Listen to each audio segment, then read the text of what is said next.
सूत जी शौनक आदि ऋषियों से कार्तिक महात्म्य की कथा बताते हुए कहते हैं कि एक सोमदत्त नाम का राजा था। राजा का बड़ा वैभव था। आसपास जितने भी राज्य थे वो सब राजा सोमदत्त का सम्मान करते थे, बड़े धार्मिक वृत्ति के थे। परंतु उनके यहाँ जो पत्नी थी, पत्नी अपने कर्म के कारण राजा की बात ना मान करके और अपने मनमाने ढंग से आचरण करते थे। और जिस समय राजा ने कहा कि ये कार्तिक का महीना आ रहा है, भगवान विष्णु की हमें पूजन करना है, मना कर दिया। थोड़े दिन में उनके घर में राजा जब दुखी हो गया कि बिना पूजन पाठ के ठीक नहीं लगता, तो भगवान के मंदिर में जाकर के पूजन करने लगा। पूजन का प्रसाद जाकर के जब देता तो रानी उसको कचरे में लेकर के डाल देती थी। इस कारण से घर में उनके दरिद्रता आकर के निवास करने लगी। राजा के धीरे धीरे करके हाथी भी मर गए, घोड़े भी बीमार पड़ गए, सैनिकों ने भी धीरे धीरे करके अपनी नौकरी छोड़ दिया।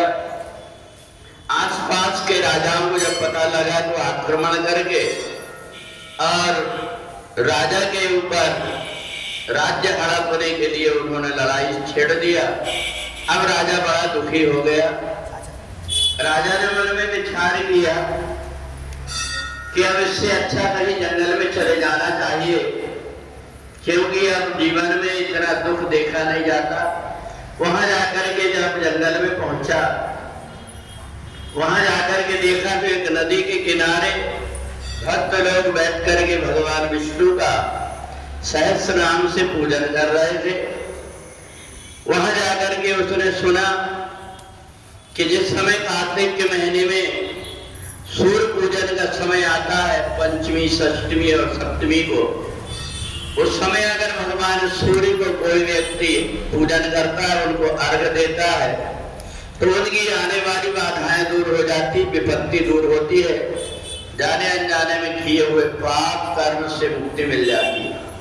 राजा ने 3 दिन तक वहीं रह करके और सूर्य पूजन किया। एक लोटा में जल लेकर के थोड़ा सा चावल के दाना, कुमकुम, हल्दी, पुष्प लेकर के और उसने सूर्य पूजन का कार्यक्रम जब 3 दिन तक किया तो राजा देखता है कि अपने घर से एक काली काली छाया घूम रही है। उसने पूरे घर में आसपास सूपा के द्वारा लेकर के काली छाया को भगाने के लिए कोशिश किया, वो दूर भाग गई। थोड़े दिन में पत्नी की बुद्धि ठीक हो गई। उसने कहा, आपने बार बार कहा कार्तिक के महीने में पूजन का, पर मैं नहीं कर पाई। अब जितने दिन बचे हुए अपन भगवान कार्तिक की पूजन करेंगे। पति पत्नी दोनों मिलकर के जब पूजन करने लगे तो फिर से उनका जो वैभव था फिर से वैसा की वैसे ही हो गया।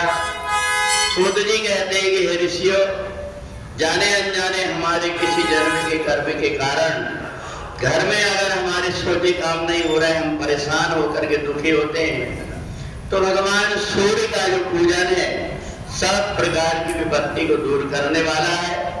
और संयोगवश कल रविवार भी है और षष्ठी भी है, तो इसलिए ऐसा समय जब सूर्य भगवान का पूजन का दिन हो और उसी दिन षष्ठी पड़े, तो एक कल्प के तक जो पूजन करने का पुण्य होता है वह केवल एक दिन में ही होता है।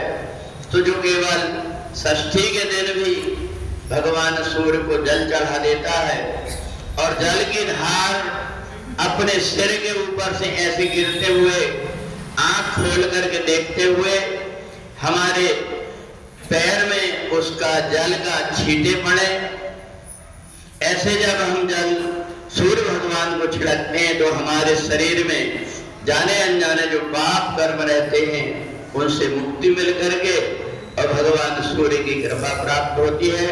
इसलिए 3 दिन का इस षष्ठी पूजन के कार्यक्रम में जो भी व्यक्ति जैसी श्रद्धा से पूजन कर सकता है वैसे भगवान सूर्य की पूजन होती है। कल दोनों समय, सूर्य उदय के समय और सूर्य अस्त के समय, दोनों समय भगवान सूर्य को जल अर्घ दिया जाता है। जहां कहीं भी आप हैं वहां सूर्य अस्त के समय में भगवान सूर्य को आप अर्घ देंगे तो आपके ऊपर भगवान सूर्य की कृपा बनी रहेगी। बोले सच्चिदानंद भगवान की जय।